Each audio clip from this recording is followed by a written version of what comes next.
사랑해 주님, 은혜를 감사합니다. 이 아침에 또한 하나님 말씀 사모하는 마음으로 이 자리에 나와왔습니다. 하나님, 하나님께서 열어 보여주시지 않으시면 우리는 하나님의 말씀을 이해할 수 없습니다. 빛 대신 주님, 말씀을 조명하여 주시고 이 시간 또한 하나님 말씀 배우기를 원하는 마음으로 조금씩 더 알아가기를 원하는데, 사도행전 이 강의를 통하여서 또한 하나님 우리에게 주시는 말씀이 무엇인지, 또 이 시대를 향하신 말씀이 무엇인지 느끼고 깨닫는 시간이 될 수 있도록 주님 임하여 주시옵소서. 말씀의 저자이신 성령님, 우리 안에 깨닫게 하시는 마음으로 임하여 주시기를 간절히 바라오며 예수 그리스도의 이름으로 기도드리옵나이다. 아멘. 네, 강의 들어가기 앞서서 제가 금요일날 금요 철야 설교를 하고 난 이후에 제가 학생들한테 이 자리에서 늘 하는 얘기가 페이스 유지해야 돼. 지금 너무 막 밤새서 달리거나 하면 안 돼. 규칙적으로 해야 돼. 루틴을 지켜야 돼. 라고 얘기하는데, 제가 금요일날 좀 오바를 많이 하는 바람에 목이 지금 좀 상태가 그렇게 좋지는 않습니다. 저는 원래 하룻밤 자고 나면 거의 원상태로 돌아오는데, 금요일날은 제가 좀 세게 하고 있습니다. 그래서 좀 중간중간에 제가 이상한 소리를 내더라도 이해해 주시기 바랍니다. 자, 그러면 지난 시간에 했던 거 혹시 기억나세요? 뭐 크게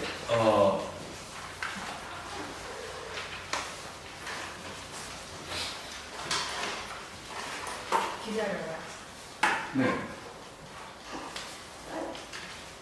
지난 시간에는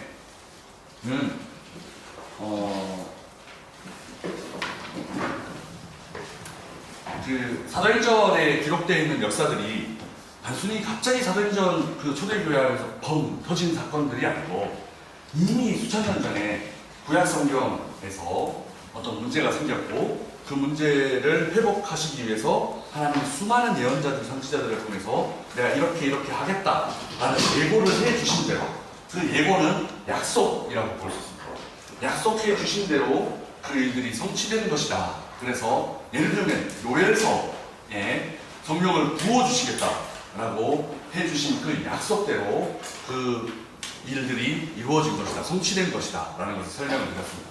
특별히 그 요엘서의 약속은 당시의 사람으로서는 생각할 수 없는 약속이 포함되어져 있는데, 예를 들면 연인 같은 경우에도 오늘도 그 테마가 좀 나오지만, 당시의 여성들 같은 경우에는 그냥 재산의 일부분으로 취급을 받았던 그 여성들에게도 성령님이 임하신다 라고 약속이 되어 있고, 또 재산조차도 취급받지 못했던 어린아이들에게도 성령님이 임하신다 라는 것이 약속이 되어 있고, 또 여성들과 비슷하게 재산으로 취급을 받았던 종들에게까지도 성령님이 임하신다 라는 약속이 되어 있는 것은, 당시에 그냥 사회상을 생각할 때 사람의 머리에서 나온 이야기라고는 전혀 볼 수 없고, 그 이야기는 정말 하나님께서 주신 약속이고, 그 하나님께서 주신 그 약속이 정말 사도행전 2장 그 오순절 사건을 통해서 이루어진 것이다 라는 것을 설명을 드렸습니다.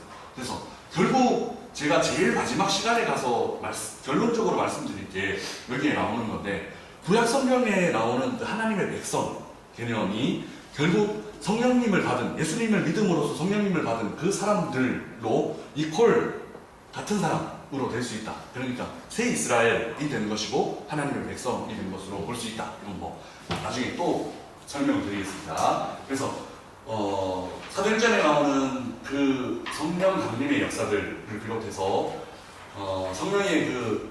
성령께서 하나님 나라를 확장해 나가는 그 사건들이 이미 구약 성경에 예언되어 있고 약속되어 있는 것이 그 사도행전 안에서 성취된 모습으로 기록이 되어 있다라는 첫 번째 약속. 그리고 두 번째 약속은 구약 성경의 약속일 뿐만 아니라 이 약속은 예수님의 약속이었다. 예수님이 내가 하나님께로 올라가면 너희들에게 성령을 선물로 주겠다라고 약속한 그 약속이 이루어졌다라는 것이 사도행전 2장의 베드로의 설교를 통해서 계속해서 나오는 장면입니다.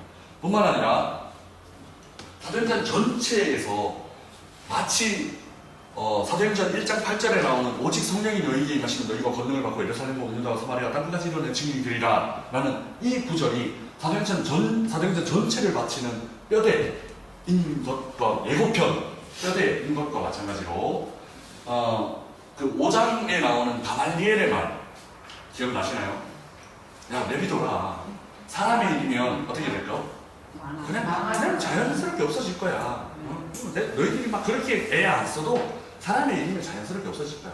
근데 하나님의 일이면 너희들 어떡할 거야? 하나님의 일이면 너희는 어떤 사람이 되는 거야? 하나님을 거역하는 사람이 되는 거야. 그러니까 가만히 냅두면 하나님, 사람의 일이면 없어질 거고, 하나님의 일이면 너희가 반역해봤자, 거역해봤자 그거 안 돼. 근데 오히려 너희들이 하나님 반대편에 서는 거야. 조심해.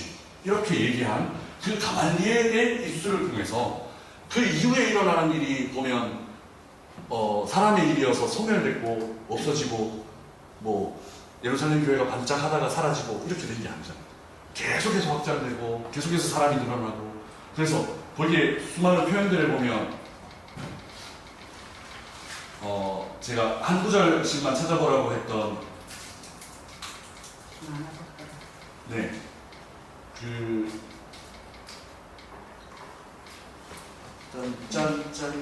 네, 한 구절씩만 찾아보라고 했더니 수많은 사도행전의 구절에서 늘어났다, 풍성해졌다, 많아졌다, 제자의 수가 더 많아졌다, 그리고 나서 신이 더 많아졌다, 뭐 이런 표현들을 계속해서 하고 있는 것을 보면 그 가말리엘, 예수님을 알지 못하는 사람들, 그러니까 반대편에 있는 사람의 입술을 통해서 자 봐라, 이 사람은 우리 편이 아니야. 그래서 우리한테 긍정적인 얘기만 하는 사람이 아니야.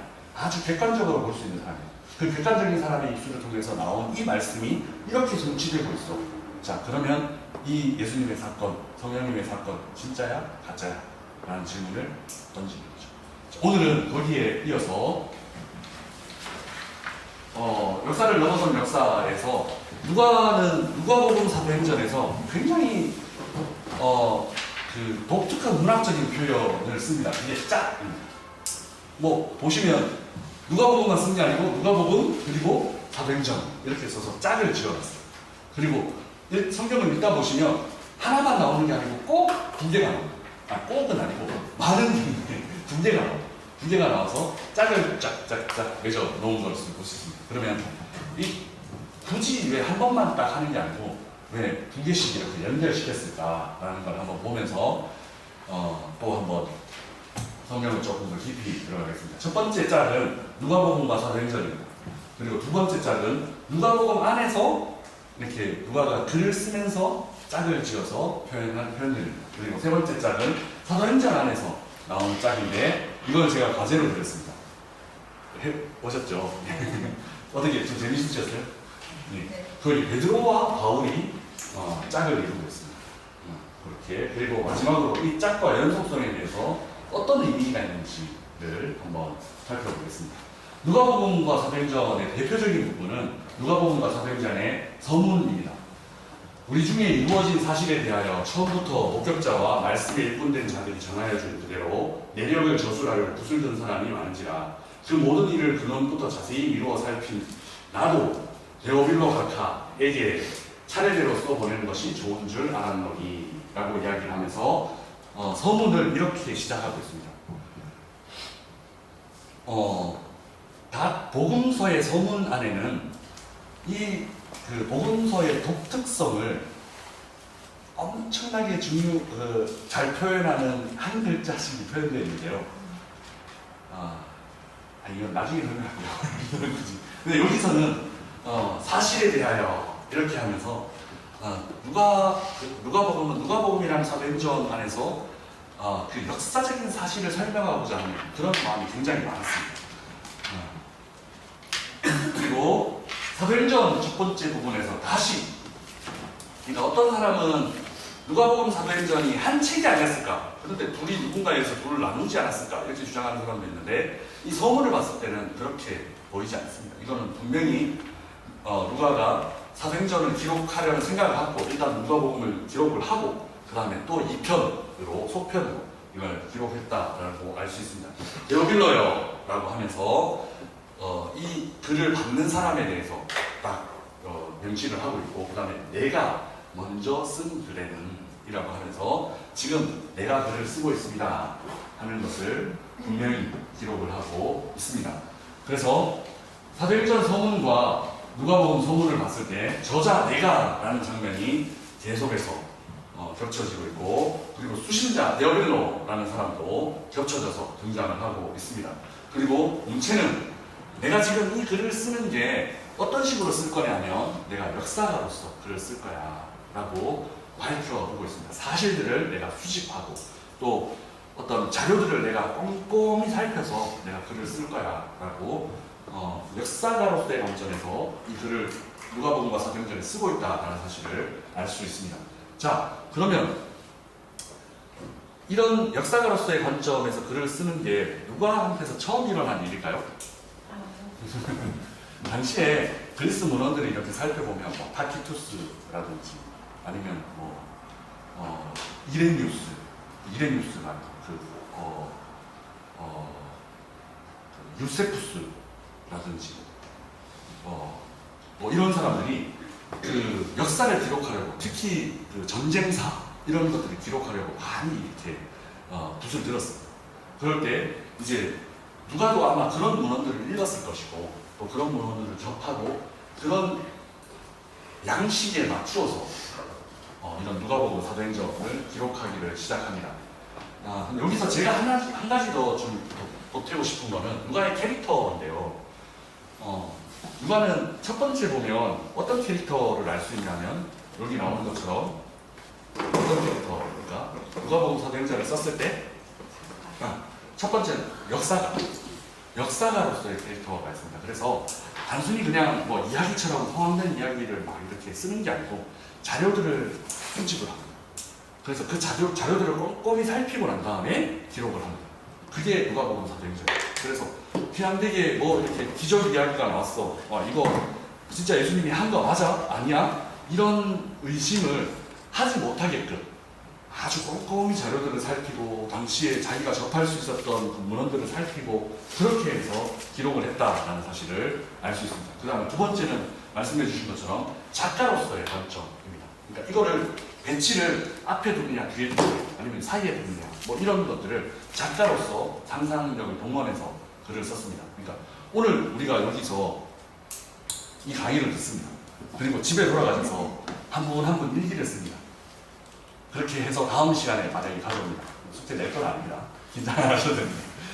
다음 시간에 가져옵니다. 그러면 똑같은 시간에 똑같은 공간에 똑같은 강의를 들으면서 앉아 계셨으니까 똑같은 글이 나오겠죠. 맞나요? 네. 아니에요. 그러니까 작가로서 내가 인상적이었던 부분을 더 강조하기 위해서 더 이렇게 돋보이게 하기 위해서 글을 쓴다는 거죠. 그리고 또 어떤 부분은 나는 크게 중요하지 않아. 이거는 뭐 크게 기록하지 않아도 돼. 빼기도 하고. 뭐 그런 부분들이 있다는 거죠. 그러니까 작가로서 누가는 당시에 꽤 공부를 많이 한 사람이 아닐까라고 생각해 볼 수 있습니다. 자, 서문에서 그렇게 나와 있고, 두 번째는 예수님과 사도 바울이 예루살렘과 관련되어 있는 언급에서 누가복음 9장 51절 같이 한번 읽어보겠습니다. 시작. 예수께서 승천하신 기약이 차감해 예루살렘을 향하여 올라가기로 굳게 결심하시고. 아멘. 요 이야기는 누가복음과 그러니까 공관복음서와 요한복음과 약간 이렇게 이야기들이 조금 다릅니다. 다르다고 하면 성경이 왜 달라요? 이렇게 질문하시면 아까처럼 어떤 작가는 넣고 싶은 이야기들이 있고 어떤 작가는 좀 이렇게 읽는데 나한테는 그게 중요하지 않아 이렇게 생각하는 부분들이 있었다는 거죠. 예수님의 인생에 대해서.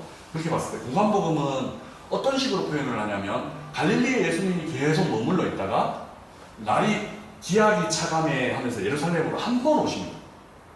그러니까 복음서에서 예루살렘은 태어나시고 난 이후에 한 번 이렇게 들어오는 걸로 그렇게 기록이 되어 있습니다. 근데 요한복음에서는 보면 예수님이 공관복음서에 없는 이야기가 좀 많이 있잖아요. 예를 들면 예수님이 가나 오인잔치 뭐 이런 거, 그 다음에 사마리아 여인을 만나는 장면 이런 장면들은 없습니다. 그러니까 이런 장면들을 공관복음서에서는 넣지 않았고 요한복음에서는 넣으면서 그걸 넣어야 되기 때문에 어떻게 되냐면 6월절이 한 3번 정도 나오는 거예요. 그래서 요한복음에서는 예수님이 그 예루살렘으로 한 3번 정도 가시는 걸로 기록을 하고 있습니다. 혹시 뭐 어려우신가요? 아니요. 괜찮으세요? 네. 그러니까 내가 작가인데 글을 쓰면서 굳이 그때 예루살렘 같은 거, 그때 예루살렘 같은 거, 그때 예루살렘 같은 거는 뭐 크게 무슨 중요한 일은 아니야. 그러니까 한 번 이렇게 갈릴리에서 머무시면서 쭉 큰 이동 경로에서 그 구장에서부터 이제 이동하시거든요. 예루살렘으로 이동하시거든요. 갈릴리에서 쭉 이동하시는데 이 이동 경로에서 나오는 누구를 만나시고 누구를 만나시고 누구를 만나시고 이야기가 거의 10장에 걸쳐서 나와요. 19장 정도 가면 예루살렘에 도착을 하십니다. 그렇게 이동하시면서 그 여행 보고서처럼 이렇게 기록되어 있는 게 누가복음, 마가복음, 마태복음. 누가복음이 가장 그거를 뚜렷하게 기록을 하고 있죠. 근데 요한복음 같은 경우는 계속 예루살렘 성전에서 가셨다가 또 돌아오시고 가셨다가 또 돌아오시고 이렇게 표현을 하고 있는 게 그 요한복음. 이게 조금 다른 거예요. 근데 이거 읽으시면서 왜 이렇게 달라? 이렇게 하지 말고 다르니까 요 사이에 있던 어떤 것들이 요한복음 때문에 이렇게 채워지는 그런 느낌으로 읽으시면 됩니다. 그러니까 우리로 치면 이제 일기를 이렇게 쭉 써오시면 김영수 님이 쓰신 일기 또 이렇게 일기 이런 걸 다 종합하면 그 강의에 오늘 이 강의의 자료에 더 가까이 근접할 수 있잖아요. 그래서 공부 잘하는 애들은 보면 수업은 자기가 안 갔어도 노트 한 권만 빌리지 않잖아요. 노트 몇 권을 빌리잖아요. 그래서 복사해서 수업 안 가는 걔가 시험도 잘 치잖아요. 그런 것처럼 그렇게 해서 이렇게 보완을 하는 거죠. 서로 이렇게 A 4번, B 4번, C 4번 이렇게 해서 시험을 치면 걔가 시험도 잘 치잖아요. 그런 것처럼 이렇게 복음서는 특히 4개가 있다라는 게 우리한테 축복입니다. 어떤 작가는 좀 소홀히 했던 거를 이 작가가 중요시했기 때문에 또 이렇게 정보들을 놓치지 않고 받을 수 있어서 우리에게는 축복입니다. 예수님뿐만 아니고 사도행전에서 19장 21절에 사도 바울도 비슷한 고백을 합니다. 같이 한번 읽어보겠습니다. 이 일이 있은 후에 바울이 마게도냐와 아가야를 거쳐 예루살렘에 가기로 작정하여 이르되 내가 거기 갔다가 후에 로마로 보아야 하리라 하고. 아멘. 여기 보면 사도 바울도 예루살렘으로 가기로 작정합니다. 그런데 예루살렘으로 가기만 작정하는 것이 아니고 이미 예루살렘에서부터 그 소아시아 지역까지 사도 바울이 다니면서 복음이 전해졌습니다. 그러니까 사도 바울은 이 예수님의 작정하신 모습 예루살렘으로 가서 다시 한번 예루살렘에 보고를 하고 난 이후에 어떤 것까지 보고 있느냐 하면 로마도 보아야 하리라 하면서 그냥 예수님이 하신 일의 반복이 아니고 이 연속성 짝에서 중요한 지점 하나는 그냥 예수님이 예루살렘으로 가야겠다, 사도 바울도 예루살렘으로 가야겠다라는 것의 반복 지점이 아니고 사도 바울에게서 하나 더 발전된 지점은 예루살렘으로 가서 다시 어디로 간다고요? 로마로 간다. 이런 단순 반복이 아니고 그 안에 있는 어떤 발전된 지점, 지향점, 더 확장된 지점, 이런 것들, 더 깊이 있는 지점, 이런 것들을 발견할 수 있습니다. 그러니까 누가복음과 사도행전에서의 반복은 단순한 반복이라기보다는 단순히 짝을 이루는 것이라기보다는 그 짝이 발전되어져 나가는 모습으로 확인할 수 있습니다. 그리고 전체 구조적으로 보면 마지막 본문에 누가복음 22장부터 24장까지 예수님이 재판받는 본문이나 이야기가 나오고 사도행전도 21장부터 끝까지 사도 바울이 재판받는 이야기로 모든 책들이 끝이 난다라는 지점이 전체 구조적으로 봤을 때 사도행전과 누가복음과 사도행전이 큰 틀 안에서 처음 시작 지점 그리고 끝 지점 중간에서 예루살렘으로 가야겠다 뭐 이런 지점이 전체적인 큰 구조, 큰 뼈대는 좀 동일한 모습으로 나타난다라는 것을 볼 수 있습니다. 그러나 그 동일한 모습도 단순 반복이 아니고 로마라는 그 도시가 뛰어들면서 확장되고 발전돼 나가는 모습으로 확인될 수 있습니다. 여기까지 크게 어렵지 않죠? 누가복음과 사도행전의 짝의 의미는 예수님의 사역이 누구를 통해서 반복되느냐 하면 사도들을 통해서 반복된다, 이어져 가고 있다라는 것을 알 수 있습니다. 그래서 반복은 연속입니다. 그 연속을 가말리엘의 말에 따르면 사람의 힘은 없어졌을 것입니다. 그런데 계속 연속되고 있는 것이기 때문에 가말리엘, 그 예수 믿지 않는 그 예수 교회를 핍박하던 사람들 편에 서 있던 사람의 말에 따르면 이건 하나님의 일이라 이런 것을 확증할 수 있습니다. 그래서 누가복음이 있고 사도행전이 있는 것은 우리에게는 큰 축복입니다. 그래서 발전돼 나가는 모습, 예수님 이후에 그냥 멈춰서는 것이 아니고 발전돼 나가는 모습으로 계속 연속되고 있다는 것을 알 수 있기 때문에 그렇습니다. 이게 이제 누가복음과 사도행전 안에서 짝이었고, 이 다음부터는 약간 문체적으로 오늘 그 강의안에 나와 있는 것을 보시면서 하시면 두 장소에 대해서 성경을 찾아가면서 이거는 좀 하겠습니다. 누가복음 2장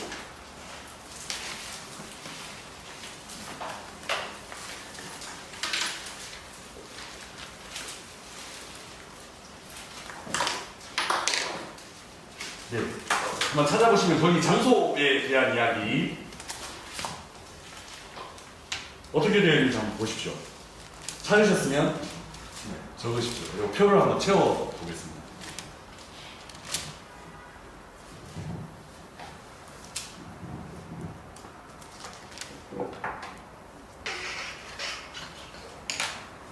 누가복음 7장까지 한번 쭉.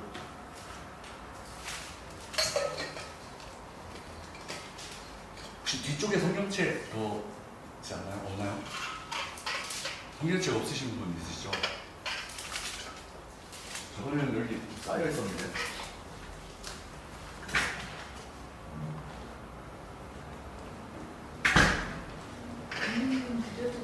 아니요. 저기 뒤에 없으신 그 핸드폰으로 보시기 불편하지 않으세요? 괜찮으세요? 네.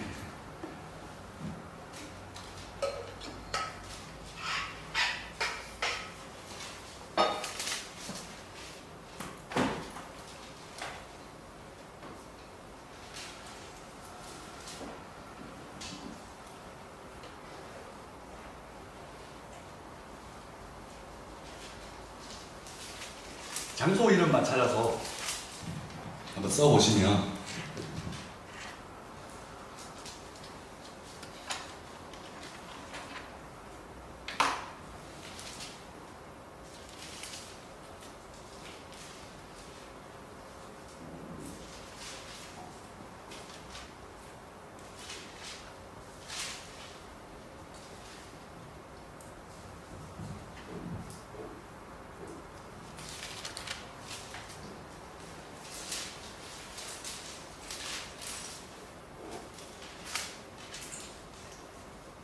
찾으셨어요?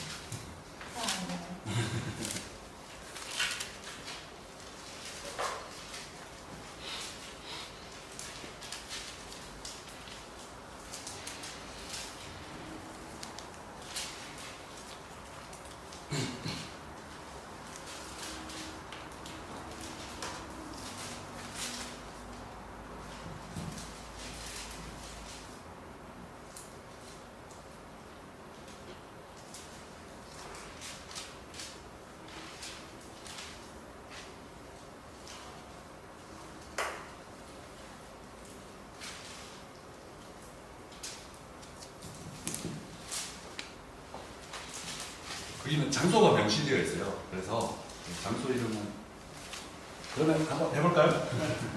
네, 누가복음 2장 4절에서 21절까지는 장소가 어디로 나와 있습니까? 네, 베들레헴. 그리고 22절에서 39절까지는 예루살렘. 이게 절은 붙어 있죠. 근데 베들레헴이랑 예루살렘은 사실 조금 거리가 있는 도시들인데, 아주 많이 떨어져 있지는 않지만 거리가 있는 도시들인데 그게 굳이 붙어서 나타난다는 거. 그리고 누가복음 4장에는 나사렛 그리고 네, 나사렛과 가버나움. 자, 그리고 누가복음 7장에는 가버나움 그리고 나인 이렇게 나와 있죠.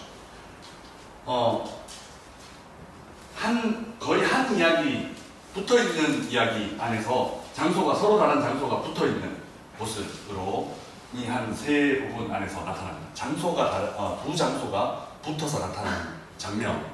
그리고 여기에서 조금 더 들어가면 등장인물들이 제일 마지막 부분 같은 경우는 좀 다르기는 하지만 이게 너무 이렇게 대조가 돼서 이거는 되게 중요한 이야기가 되는데요. 이 부분들도 한번 같이 찾아볼까요? 제가 너무 성경 지적하게 해서 죄송합니다.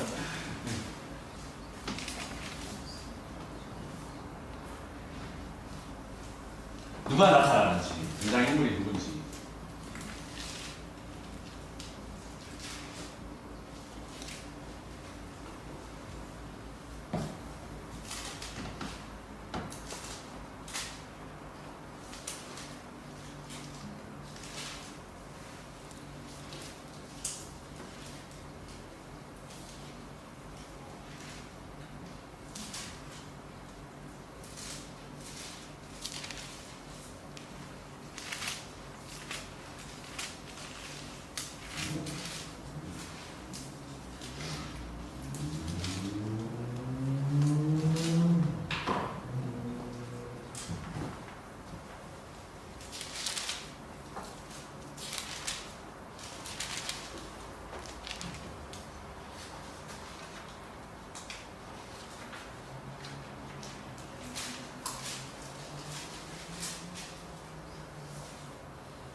자, 그러면 같이 한번 해보겠습니다.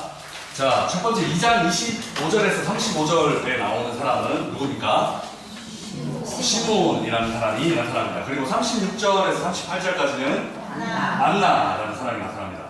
특별히 제가 한나라고 특별히 두 사람 좀 있으면 그게 제가 특징 지을 때 얘기를 하겠지만 남자가 나오고 난 다음에 꼭 여자가 나오고 그런 경우들이 누가복음에 살펴보시면 굉장히 많이 있습니다. 또 이따가 살펴보겠습니다. 자, 그 다음에 두 번째 3장에는 첫 번째는 누구?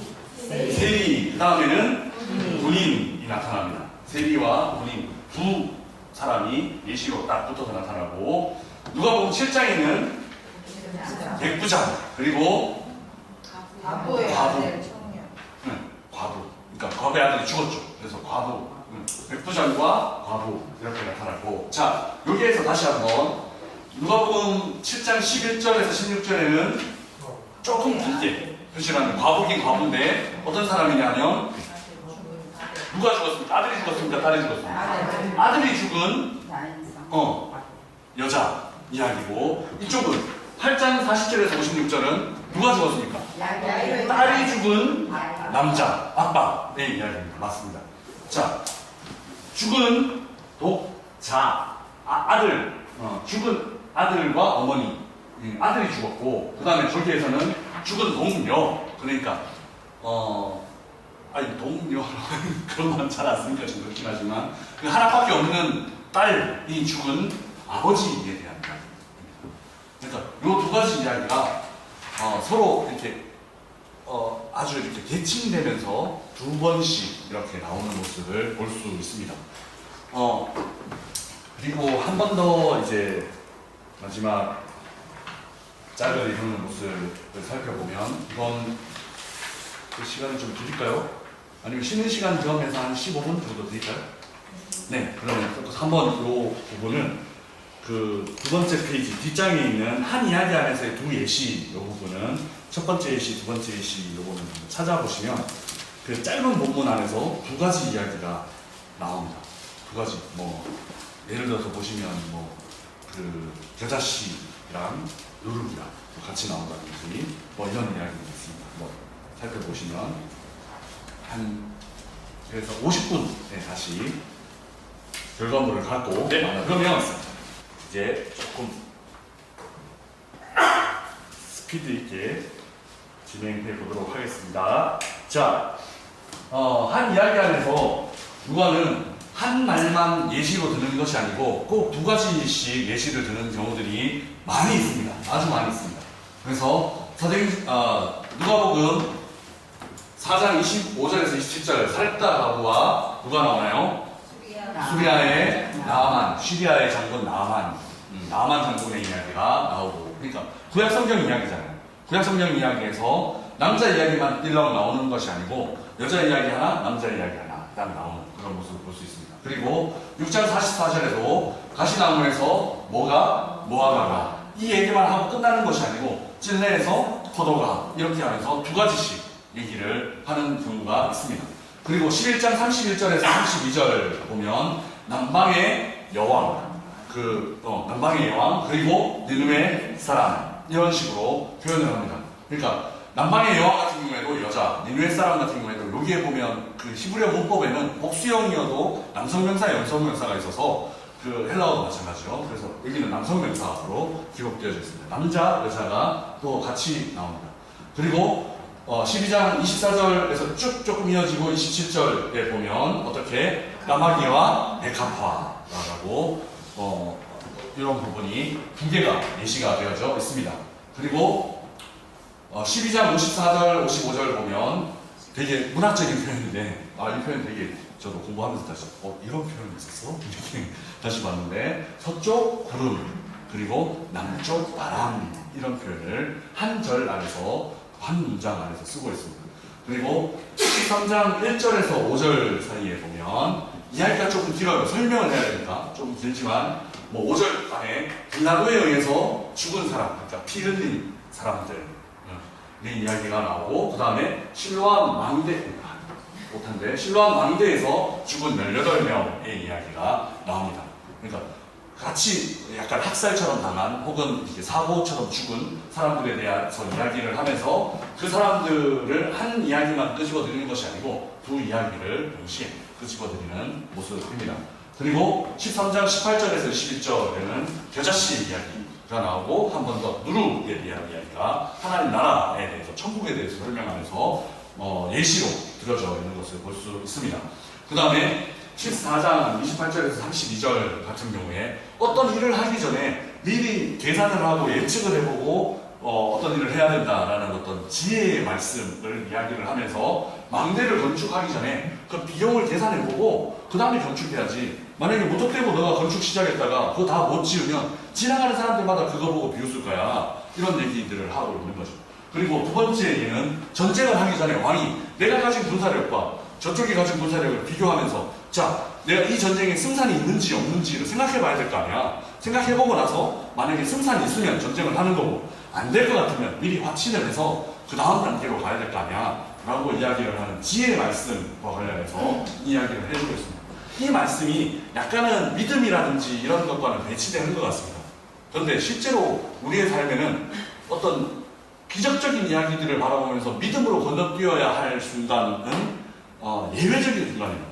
근데 우리가 평범하게 일상을 살아야 되는 것은 굉장히 상식적인 순간인 거죠. 그러니까 이게 없고 이거만인 사람은 극단적인 삶을 사는 사람입니다. 근데 예수님의 말씀 속에서는 이런 지극히 상식적인 이야기들, 지극히 계산하고 합리적으로 판단해서 너가 일단 해야 돼. 그 일상을 살아야 돼. 하는 내용을 빼먹지 않고 너가 하나님 나라 보면서 위에서 나눠주는 만나를 먹고 살아야지. 이 이야기만 하고 있지 않다라는 사실을 우리는 꼭 기억해야만 합니다.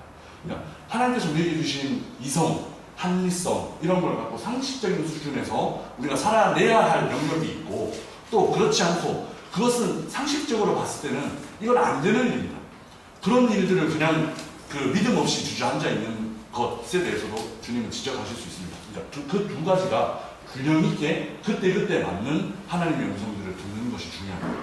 보통의 경우에 사람들이 반대로 가는 경우들이 많습니다. 이 상식선에서 봤을 때 그게 아닌데 또 이거는 좀 믿음으로 극복해야 되는 일인데 뭐 이런 경우에 반대로 가는 경우들이 많습니다. 그러나 예수님 분명하게 이성적으로 합리적으로 너가 생각해보고 결정해야 될 것에 대해서도 우리에게 알려주고 있다는 사실에 대해서 우리는 꼭 기억해야 합니다. 자, 그 다음에 또 14장 4절에서 10절까지 이야기를 보면 딱 남자 여자가 또 대비되어서 나타나는 부분인데요. 양을 잃어버린 남자, 왜냐면 거기에서도 남성명사로 기록되어 있고 드라크마를 잃어버린 여자 이야기가 뒤따르고 있는 것을 볼 수 있습니다. 그러니까 남자 이야기가 하나 나오면 여자 이야기가, 시몬 이야기가 나오면 안나 이야기가 이런 식으로 겹쳐지고 있는 모습을 볼 수 있습니다. 그리고 17장에 보면 노아의 때, 그 노아의 시대 이런 얘기가 나오고 그 다음에 롯의 때 이렇게 얘기하면서 두 시대를 예시로 들고 있는 모습을 또 볼 수 있습니다. 그리고 마지막으로 또 남자 여자 이야기가 그것도 숫자로 이제 그 두 남자 두 여자 이렇게 둘 중에 하나가 어떻게 되고 하나가 어떻게 되고 뭐 이런 식으로 17장 34절 35절에 누워있는, 그러니까 그 침대에 자고 있는 두 남자에 대한 이야기, 그리고 맷돌을 가는 두 여자, 갑자기 한 명이 어떻게 되고 이런 식의 이야기를 그냥 하나 예시만 들어도 충분할 것에 대해서 누가는 굳이 두 개를 들고 있다는 거죠. 그것도 하나가 남자였으면 하나가 여자, 하나가 남자였으면 하나가 여자, 이런 식으로 남자 여자를 균등하게 예시로 끄집어드리고 있다는 거죠. 그것을 봤을 때 뭐 하나는 역사적으로 누가의 공동체 안에 이미 여성이 굉장히 평등한 수준으로 그 예수님께서 차별 없이 대해 주신, 차별하지 말라고 가르쳐 주신 그 가르침을 누가의 공동체가 이미 되게 잘 따르고 있는 공동체가 아니었을까라는 생각을 해볼 수 있습니다. 그래서 성경 안에는 이미 여자 선지자도 나오고 또 여자 리더들이 등장을 합니다. 그리고 잠언 같은 경우에는 지혜를 여자로 묘사를 합니다. 그래서 그 우리 영어로 번역하면 미세스 그 지혜라는 여성이 광장에서 막 이렇게 선포도 하고 가르치기도 하고 이런 모습으로 나타납니다. 하나님 나라에서는 남자나 여자나 어린아이나 어른이나 차별이 없습니다. 그 모든 제한을 이미 뛰어넘었습니다. 성령님이 임하시는 순간 어떤 누군가의 남자 지도자에게만 임하셨던 것이 아니고 모든 예수님 믿는 사람들에게 임하셨습니다. 그래서 그 차별을 뛰어넘어 주셨습니다. 그 뛰어넘어 주신 그 가르침을 그대로 따라가고 있던 공동체가 누가의 공동체라고 볼 수 있습니다. 그래서 남자를 예시로 들었으면 여자도 예시로 들고 있고 또 하나만 예시로 들고 있는 것이 아니고 이를 위해서 계속해서 남자 여자를 동시에 끄집어내고 있다는 사실을 발견할 수 있습니다. 자, 이제 마지막 단락으로 넘어가서 사도행전 안에서의 여러분이 숙제로 해오신 부분인데요. 사도행전 2장과 사도행전 13장에 조금 긴 구절이긴 한데 읽느라 좀 고생하셨을 수도 있는데 이 부분에는 어떤 이야기들이 나타나나요? 베드로의 오순절 설교, 그리고 13장에는 바울의 첫 번째 설교예요. 사도행전 안에 나타나는 바울의 첫 번째 설교예요. 오순절 설교는 베드로의 몇 번째 설교일까요? 첫 번째 설교. 베드로의 첫 번째 설교, 사도 바울의 첫 번째 설교에서 뭐가 테마로 나타나나요? 성령. 또 성령보다 조금 더 중요한 게 있어요. 예수 그리스도. 여기 보면 첫 번째 메시지라는 공통점이 있고, 예수님, 그는 누구인가 하면 죽음에서 부활하신 그리스도. 너희가 메시아를 죽였어.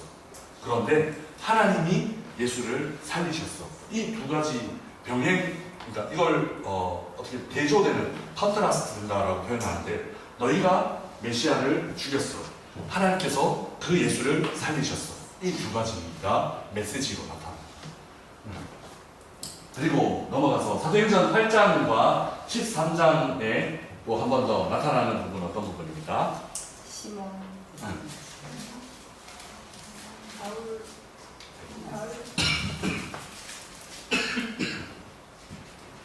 두 사람 직업이 뭡니까? 뒤에 마술사. 마술사. 자꾸 답을 보여야 되는데. 마술사 시몬과 마술사 알루사가 나타나서 이제 베드로와 뭐 대결은 아니지만 하여튼 베드로에게 깨갱하는 그런 장면. 베드로에게 좀 대들었다가 나도 이렇게 좀 고개를 내밀었다가 너 이제 하나님을 잘 믿어, 예수님 잘 믿어, 뭐 뭐 이러면서 게임을 하는 장면, 마술사 에누사 같은 경우에도 바울에게 밀리는 장면이 묘사되어 있습니다. 그리고 사도행전 5장 그리고 사도행전 19장에 보면 어떤 이야기가 나오나요?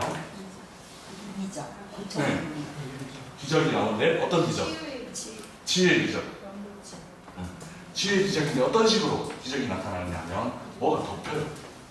뭐가 덮여요. 베드로 같은 경우에 그림자만 덮여도, 그러니까 베드로가 지나가는데 그 병든 사람들의 앞으로 지나갈 때 그림자만 덮여도 치유가 일어나는 그런 사건. 수건이나 앞치마, 그러니까 뭐 바울이 요리를 잘했는지는 알 수가 없지만 앞치마를 썼나 봐요. 아무튼 바울이 썼던 수건이나 앞치마를 갖다가 대기만 해도, 덮기만 해줘도 병이 낫는 그런 일들이 일어났어요. 귀신이 쫓겨나고 병이 낫는 그런 일들이 일어났어요. 그러니까 뭐가 덮이는, 그림자가 덮이고 또 수건이나 앞치마가 덮이면 병이 낫는 그런 치유의 기적들이 베드로에게서 그리고 바울에게서 동일하게 일어나고 있다는 것을 보여주고 있습니다. 그리고 네 번째는 어떤 건가요? 3장 6절, 8절, 그리고 14장 8절, 10절. 요 안진뱅이도 조금 더 앞에 수식어가 좀 더 필요합니다. 예수님의 나사렛 예수. 정확하게 맞습니다. 나면서부터 걷지 못했던 사람들, 나면서부터 모세에서부터 서지도 못하던 사람이 뛰고 걷게 되는 기적입니다. 그러니까 그 대상이 이제 그냥 안진뱅이를 일으킨 기적은 곳곳에서 나타나지만 요 구절에서는 특히 모태에서부터, 태어날 때부터 걷지도 못하는 그런 애가 이제 어느 정도 자라게 됐을 때 이제 이 사람이 뛰고 걷게 되는, 예수님의 그 이름으로 뛰고 걷게 되는 그런 기적을 바울도 베드로도 일으켰다라는 것을 볼 수 있습니다. 똑같은 기적이 두 번씩 계속 반복되는 거죠. 사람은 다르지만. 그리고 사도행전 9장이랑 20장에 보면 어떤 이야기가 나와 있나요?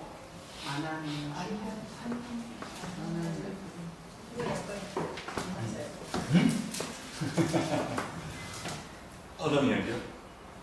9장 10절에서 마음에 들게 아나니아의 9장 10절로 나와 있나요? 네. 제가 뭔가 구절을 잘못 쓴 것 같은데. 사람이 살리는 것 같은데. 응, 아비다가 나오죠. 그건 안 나와. 죄송합니다. 뭔가 오타를 여기도 오타를 썼고 저기도 오타를 썼고.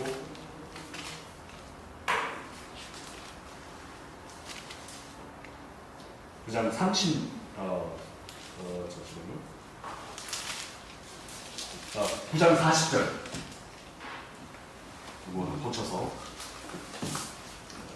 다음번에 할 때도. 40절. 네, 9장 40절.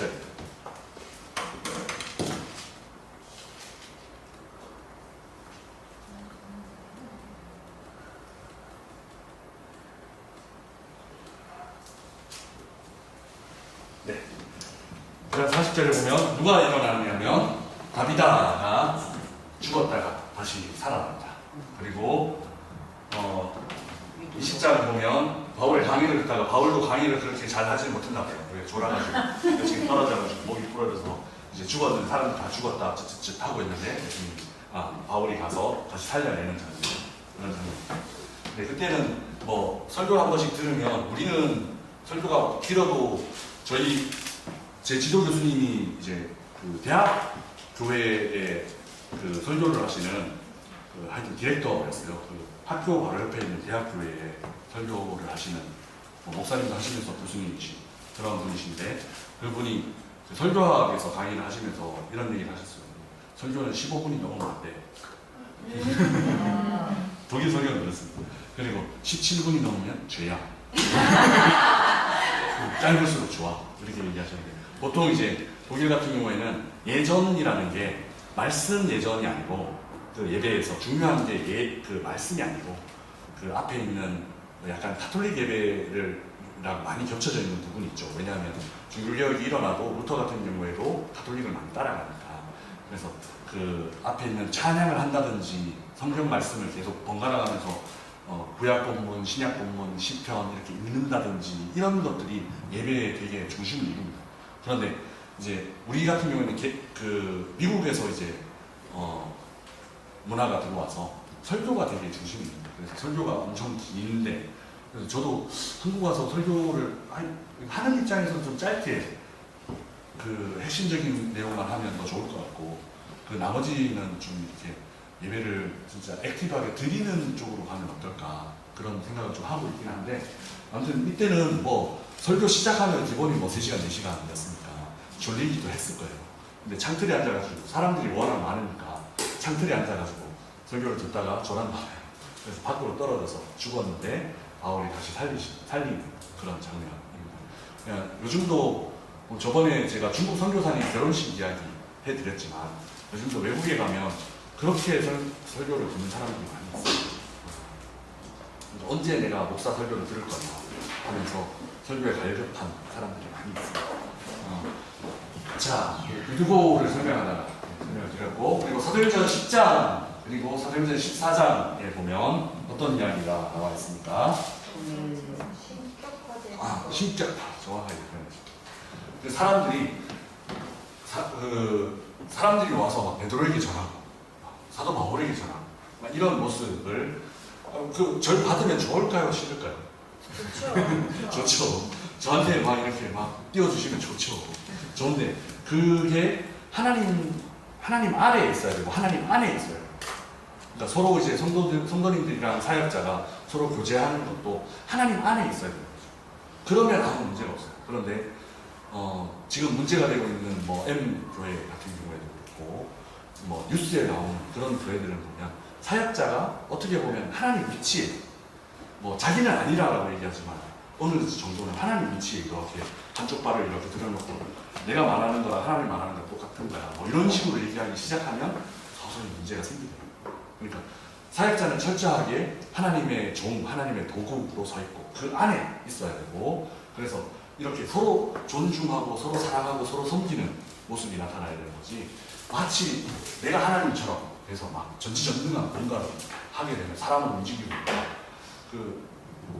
그렇게 되면 안 되는 거죠. 네, 그래서 여기에서는 사도 바울이 입었던 그 손수건만 덮어도 병이 낫고 귀신이 떠나고 이러면 사람들이 봤을 때 얼마나 이 사람이 높아 보였겠습니까? 진짜 하나님처럼 보였을 겁니다.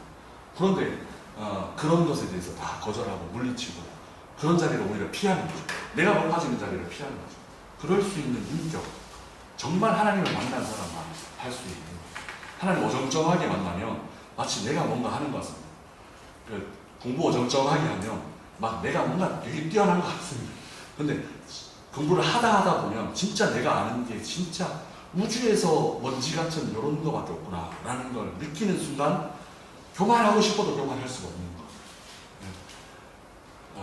그런 걸 아마 이 사람들 베드로든지 바울이라든지 느꼈습니다. 그래서 나는 하나님이 아니야. 하나님을 봐.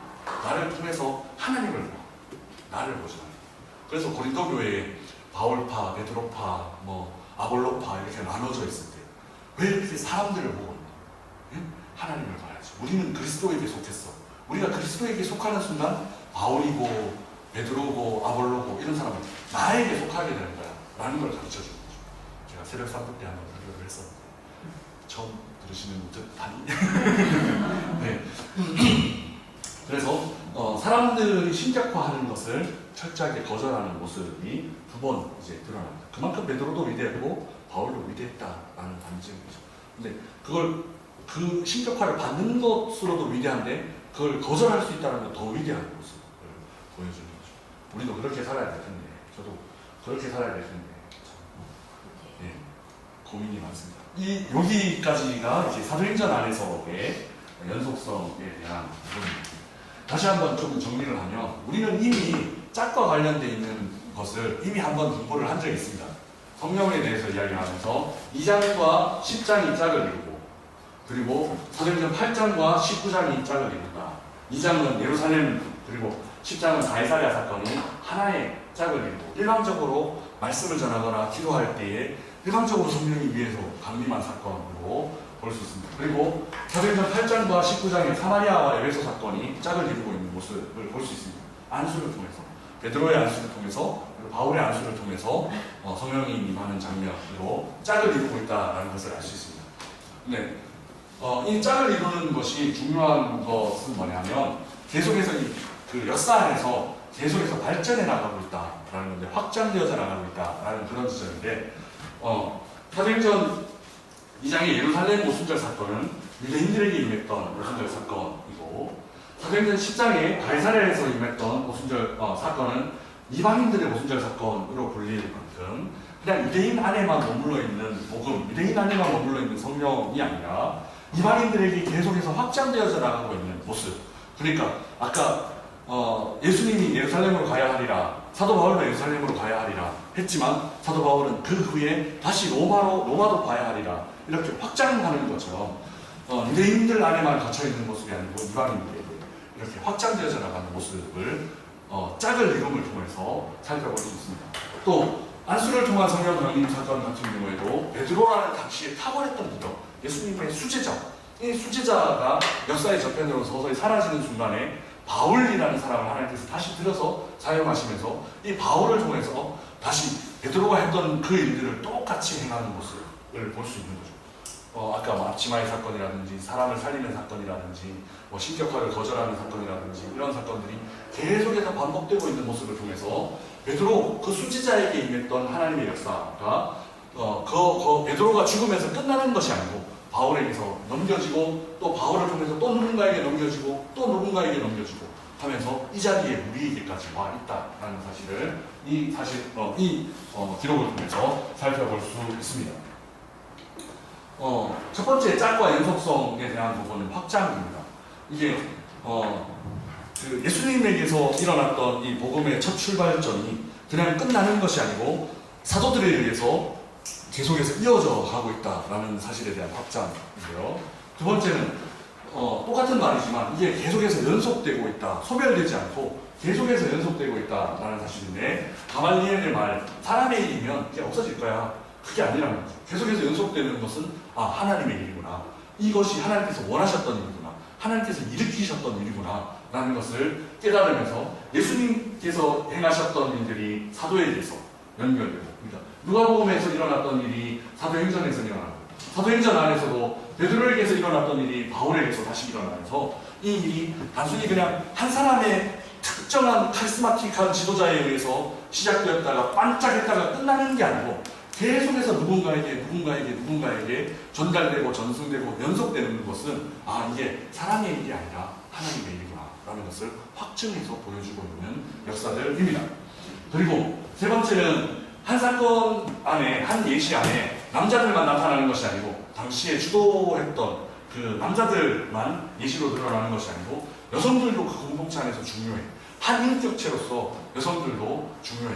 여성들도 그 공동체 안에서 아주 중요한 인물이야 라는 것을 평등하게 보여주는 장면이기도 합니다.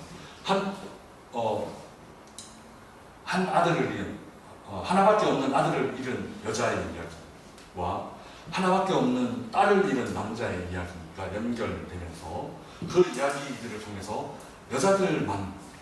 남자들만 중요한 것이 아니라 여자들도 공동체 안에서 중요해. 너희들은 똑같이 중요해. 라는 것을 메시지를 통해서 보여주고 있는 장면입니다. 이런 메시지는 당시 문화를 생각했을 때는 굉장히 획기적인 문화. 그러니까 한 70년대만, 우리나라 70년대만 생각해 보십시오. 여성들 대학 가고 뭐 이런 거 진짜 가물에 콩나듯이 있었고, 무슨 공부하려고 하느냐, 뭐 이런 시골에서는 그런 일들도 엄청나게 많았어요. 혹은 또 여성들이 너무 잘 나가면 뭐 일부러 이렇게 해서 남자 앞길 가린다, 뭐 이런 얘기들이 네? 네, 그런 표현이 아무튼 제가 어릴 때만 해도 그런 얘기들이 있었습니다. 무슨 반장 선거하면, 제가 초등학교 때 반장 선거하면 남자가 돼야지 뭐 이런 말이 그냥 공공연하게 나오고, 1900년대 후반 때도 그랬다고. 그런데 지금으로 치면 2000년 전에 그 예수님이 깨뜨려 주신 것은 그냥 어마어마한 거라. 남자 여자는 평등해 라는 이런 사상은 그건 이렇게 무슨 혁명가 정도가 아니고 엄청나게 획기적인 사건인데, 그 가르침을 시대 상황 속에서 그냥 흐지부지 넘기지 않고 누가가 지켜나가면서 남자의 비유, 예수님이 남자의 비유를 들었으면 분명히 여자의 비유를 들었어 라고 분명하게 뚜렷하게 기록하고 있는 누가의 모습을 확인함으로 누가의 공동체 안에서 한 인격체로 여성들도 존중받고 있구나, 그것들을 깨달을 수 있는 거죠. 자, 그리고 마지막으로 이제 오늘 요 이야기를 하고 마칠 텐데요. 두 이야기를 두 가지 예를 들어서 혹은 두 가지 이야기를 통해서 계속해서 연결하는 것은 분명히 강조하는 거입니다. 제가 한 가지 이런 경우가 있습니다 라고만 아니고 또 이런 경우도 이랬습니다 라고 이야기하면 강조되고 더 확실한 거죠. 그런데 오늘 이야기 안에서 누가가 굳이 두 이야기를 썼던 것은 아마 이 구절에 근거한 이야기일 수 있겠습니다. 같이 읽어보겠습니다. 시작. 사람의 모든 악에 관하여 또한 모든 죄에 관하여는 한 증인으로만 정할 것이 아니고 두 증인의 입으로나 또 세 증인의 입으로 그 사건을 확정할 것이며. 아멘. 어떤 재판을 받는 경우에 증인 한 명이 왔다고 해서 그거 듣지 말라는 거죠. 그러니까 그건 확실하지 않으니까, 얘의 개인적인 이야기니까, 얘가 매수됐을 수도 있으니까 꼭 어떻게 두 증인 아니면 세 증인을 세우라는 거죠. 오늘 누가는 예수님의 사건 그리고 사도들의 사건을 이야기를 하면서 마치 자기가 재판장에 있는 증인이 된 것처럼, 그래서 한 증거만 갖고 제시하면서 이야기를 하는 것이 아니고 두 증거를 제시하면서 이 이야기는 확실한 이야기. 이 이야기는 구약 성경에 봐봐. 두 증인의 입으로 하라고 했지 두 번이나 일어난 일이야. 세 번이나 일어난 일이야. 예수님을 통해서 일어났지, 베드로를 통해서 또 일어났어, 바울을 통해서 또 일어났어. 이거는 확실한 일이야. 하나님께서 일으키신 일이야를 증거하고 있는 모습입니다. 그러니까 두 증인의 입으로 나온 증언이 확실하듯이 누가는 한 사건만 갖고 이야기를 하지 않고 두 사건, 세 사건을 설명을 하면서 그렇게 이 사건은 정말 하나님 나라의 확신한 일이야, 하나님의 일이야, 이 일은 하나님께서 일으키신 일이야를 증명해 보이고 있는 구절입니다. 고린도후서에서 보면 같이 읽겠습니다. 내가 이제 세 번째 너희에게 하니 두세 증인의 입으로 날마다 확증하리라. 사도 바울도 증인 한 사람만 세우지 않고 두세 증인을 세워서 이야기를 했다는 거죠. 오늘 누가가 두 사건, 세 사건을 통해서 이야기하고 있는 바와 마찬가지입니다. 그리고 요한복음 같은 경우에도 예수님의 그 증언도, 예수님에 대한 증언도 이렇게 묘사를 하고 있습니다. 같이 읽겠습니다. 시작. 내가 만일 나를 위하여 증언하면 내 증언은 참되지 아니하되 나를 위하여 증언하시느니라 따로 있으니 나를 위하여 증언하시는 그 증언이 참된 줄 아노라 라고 이야기를 하면서 이 뒤에 나중에 한번 꼭 읽어보십시오. 이 뒤에 어떤 이야기가 나오고 있냐면 첫 번째 구약성경 이야기가 나옵니다. 구약성경에서 그래서 그 이야기가 내 이야기야 라고 이야기하고 있고, 두 번째는 세례 요한에 대한 이야기야. 세례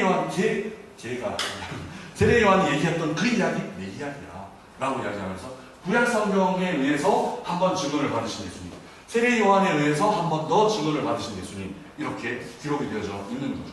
그래서 예수님의 증언은 참된 증언이다 라는 거죠. 근데 요 이야기랑 정반대의 이야기가 요한복음의 예수님의 입을 통해서 또 한 번 나타납니다. 이게 제가 나중에 한번 설교로 구성해서 말씀을 드리고 싶어 하는, 드렸으면 좋겠다라는 건데, 이거 뒤에 또 있는데, 이거 같이 한번 계속 읽어보겠습니다. 시작. 내 증언은 참되지 아니하도다. 예수께서 대답하여 이르시되 내가 나를 위하여 증언하여도 내 증언이 참되니 나는 내가 어디서 오며 어디로 가는 것을 알거니와 너희는 내가 어디서 오며 어디로 가는 것을 알지 못하느니라. 아멘. 뒤에 이거 요한복음 요 구절을 잘못했습니다. 오늘 오타가 좀 높네요. 요 구절은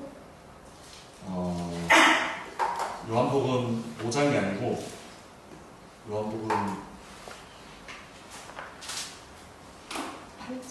8장이죠. 7장 아니면 8장인데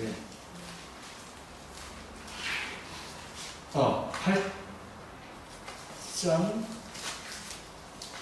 이게 제가 늘 찾던 데인데 오늘은 왜 안 보이는 걸까요? 8장 14절. 8장 14절입니까? 네네. 8장 14절. 네.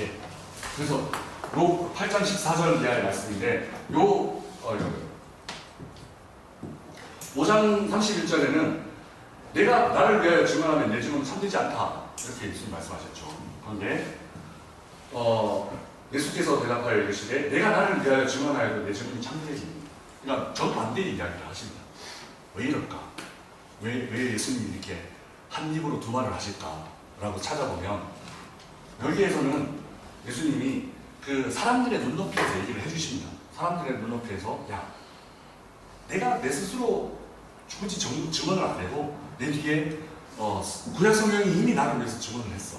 그리고 세례 요한도 나를 위해서 증언을 했어. 그러니까 내 증언은 참된 거야. 아주 객관적인 관점에서 얘기를 할 수 있는 거죠. 얘기를 하시는 거죠. 그리고 이 부분에서는 바리새인들이 야, 네가 너를 위해서 증언하면 뭐 참된 거야 하면서 도전해오는 상황에서 예수님이 그걸 방어하시면서 얘기를 하시는 건데 요 사이에 요한복음 5장과 요한복음 8장 사이에 어떤 말씀이 있는지 아세요? 6장 이런 데를 보면 거기에 요한복음에서 7번, 요한복음은 7이라는 숫자가 중요하거든요. 누가복음 사도행전은 2라는 숫자가 중요하고 7이라는 숫자가 중요한데 7번 모여져 있는, 요한복음에 7번 모여져 있는 게 두 가지 중요한 게 있어요. 하나는 기적이야. 요한복음에는 의도적으로 요한이 예수님의 기적을 7개를 모아놨어요. 그리고 또 하나는 예수님의 말씀 중에 나는 뭐다 라고 얘기한 에고 에이미, 나는 뭐다 라고 예수님이 직접 얘기한 구절이 7번 나와요. 나는, 예를 들면 기억하시는 거 있으세요? 생각나시는 거 있으세요? 나는 생수다. 나는 생명의 물이다. 나는 길이요 진리요 생명이다. 또 나는 양의 물이다. 나는 생명의 떡이다. 뭐 이런 구절이 나는 선한 목자다. 이런 구절들이 나는 뭐다, 나는 뭐다라고 예수님이 말씀하시는 게 7번 나와요. 나중에 요한복음 강의하는 게 있으면 제가 설명을 할게요. 7번 나오는데 요 5장과 8장 사이에 나는 생명의 떡이다 라는 말씀이, 그러니까 첫 번째 나는 뭐다 라는 말씀이 나와요. 이 나는 뭐다 라는 말씀은 사실은 사람이 할 수 있는 말이 아니에요. 하나님의 이름이 뭐예요? 스스로 있는 자. 스스로 있는 자. 그 구절이 뭐냐 하면 I am that I am, 나는 나다, 이런 뜻이에요. 그 구절을 담임 목사님 나는 설명하셨는데 지금 기억이 안 나는데 담임 목사님 아주 히브리어로 되게 정확하게 설명을 하셨어요. 그러니까 비동사가 그냥 두 개가 있는 거예요. 나는 나다, I am that I am, 이런 뜻이에요. 그러니까 나는이라고 말할 수 있는 이 땅의 유일한 분은 누구시라고? 하나님이세요. 하나님이세요. 그러니까 예수님이 그 사이에, 그 전까지는 사람의 관점에서 내가 나를 증거하면 안 돼. 너희들과 마찬가지로 눈높이를 맞춰주셔서 내가 나를 증거하면 안 돼. 자, 봐, 구약성경이 나에 대해서 증거했어. 세례요한도 나에 대해서 증거했어. 그러니까 나는, 내 증거는 참된 거야. 그런데 그 다음 장에서 이미 I am that I am을 쓰신 거예요. 하나님 언어를 쓰신 거예요. 그러니까 이미 하나님으로서 예수님을 드러내신 거예요. 드러내시고 난 다음에 이 구절에서는 내가 나를 위하여 증언하여도 참될 수 있는 거예요. 나는 누구다 라고 얘기를 해도 참될 수 있는 거예요. 왜냐하면 예수님은 두 가지 인격을 100% 가지신 분이에요. 그래서 예수님은 100% 인간이시기도 하시지만 예수님은 100% 하나님이세요. 그래서 앞구절에 눈높이를 맞춰주실 때는 100% 인간으로서 이 증언, 구약성경이 나에 대해서 증거했어, 세례요한이 나에 대해서 증거했어를 가져오신 거예요. 그런데 예수님은 또한 100% 하나님이세요. 그래서 내가 나에 대해서 증언해도 그거 틀린 거 아니야, 참이야 라는 걸 알려주신 거예요. 뭐냐면 요한복음 강의를 가서, 이거는 제가 다음에 좀 설교로 구성해서 예수님 굳이 이렇게 무리한 이야기들을 하셨던 이유가 있어요. 그래서 그건 제가 다음에 기회가 되면 또 설교해서 아니면 요한복음 공부해서 말씀을 드리겠습니다. 이제 마무리하겠습니다. 우리는 증인이라는 단어에 대해서 누가가 둘씩, 셋씩 이렇게 해서 연속되는 것을 보여주면서 이게 확실한 거야, 이게 어떤 재판장에서 증인이 세워지는 것처럼 확실한 거야 라는 말에 대해서 이미 우리는 그 증인이라는 표현이 들어가는 구절을 알고 있습니다. 같이 한번 읽어보겠습니다. 시작. 오직 성령이 너희에게 임하시면 너희가 권능을 받고 예루살렘과 온 유대와 사마리아와 땅 끝까지 이르러 내 증인이 되리라 하시니라. 아멘. 누가의 관심은 그 증인에 있습니다. 증인에 있습니다. 그리고 자기가 증인이 되려고 했어. 그래서 책을 한 권밖에 쓰는 게 아니고, 한 권만 쓰는 게 아니고 책을 2권이나 쓰면서 그 두 책을 통해서 증언을 하려고 했습니다. 누가복음을 통해서 한번 이게 한 증인으로 세우고, 또 다른 한 증인으로 사도행전을 통해서 한번, 그래서 두 증인을 세웁니다. 그리고 누가복음의 예수님의 말들을 통해서도 한 예시만 아니고 두 예시를 들어서 이게 확실한 거야. 이게 증언적으로 재판장에서의 증언을 하더라도 확실한 거야 라고 세워줍니다. 그리고 사도행전 안에서도 베드로뿐만 아니라 바울을 세움으로 그 두 증인을 세워서 이게 계속해서 예수님께서 일으키신 그 복음이 확장되어져 나가고 있어. 예수님께서 일으키신 그 복음은 한 사람에 의해서 사람의 뜻으로 세워진 것이 아니고 하나님께서 세우신 거야 라는 표현들을 하면서 베드로를 통해서 바울을 통해서 계속해서 확장되어져 나가고 있어. 그렇게 증인으로 베드로와 바울을 세우고 있는 장면입니다. 이 증인에 대한 이야기입니다. 사도행전 1장 8절에서 예루살렘과 온 유대와 사마리아 땅 끝까지 이르고 있는 장면으로 묘사가 되면서, 그리고 그 장면은 누가복음 마지막에 이래서 끝 이렇게 맺어지지 않는 열린 엔딩을 통해서 계속해서 두세 사람, 세네 사람, 10사람, 100사람 계속해서 확장되어져서 우리에게까지 이르게 되었습니다. 이제 그 증인에 대한 질문을 누가는 아마 우리에게 던지고 있을 수도 있습니다. 그 두세 증인으로 확실한 그 복음 안으로 들어오지 않겠냐고, 그리고 들어와서 그 확실한 그 복음의 증인이 되지 않겠냐고, 그 두세 사람, 세네 사람의 중에 한 명이 되지 않겠냐고 누가는 우리에게 메시지를 던지고 있는 것인지도 모르겠습니다. 그래서 누가는 한 사람, 한 예시뿐만 아니라 두 사람을 굳이 세우면서 그 한 사람으로 너가 서주지 않을래? 그 한 사람으로 너도 그 증인이 되어주지 않을래? 라고 우리에게 말씀을 던지고 있는 것은 아니다. 내가 여기 서 있을게. 내가 여기 서 있을 테니까 그 다른 한 증인 너가 되지 않을래? 라고 말을 던져주는 모습이 아닐까. 제가 여기 서 있겠습니다. 복음의 증인으로 저와 같이 서주실 분 있으십니까? 라고 말씀을 던지시는 것은 아닐까 생각해 봅니다. 질문 있으신 분들 남아서 하시고 기도하고 마치겠습니다. 살아계신 주님 은혜를 감사합니다. 증인들을 통해서 생명의 위협까지 무릅쓴 그 증인들을 통해서 순교하면서까지 부인하지 않고 예수님 따라갔던 그 증인들을 통해서 복음이 우리에게 이르렀습니다. 누가는 누가복음을 쓰면서 사도행전을 옆에 세우면서 두 증인을 기록함으로 세웠습니다. 그리고 자기가 서 있으면서, 예수님 앞에 서 있으면서 이 책을 읽는 사람, 이 복음서 사도행전을 읽는 사람, 나랑 같이 예수님 증인이 되지 않을래? 라고 우리를 세우는 것 같습니다. 하나님, 이 말씀 가운데 제가 복음의 증인이 되겠습니다. 제가 예수님의 증인이 되겠습니다. 그리고 세상 사람들에게 복음을 전하겠습니다. 그렇게 결단하는 마음으로 나아갈 수 있는 우리들 한 사람 한 사람 될 수 있도록 축복하여 주시옵소서. 감사합니다. 예수 그리스도 이름으로 기도드리옵나이다. 아멘.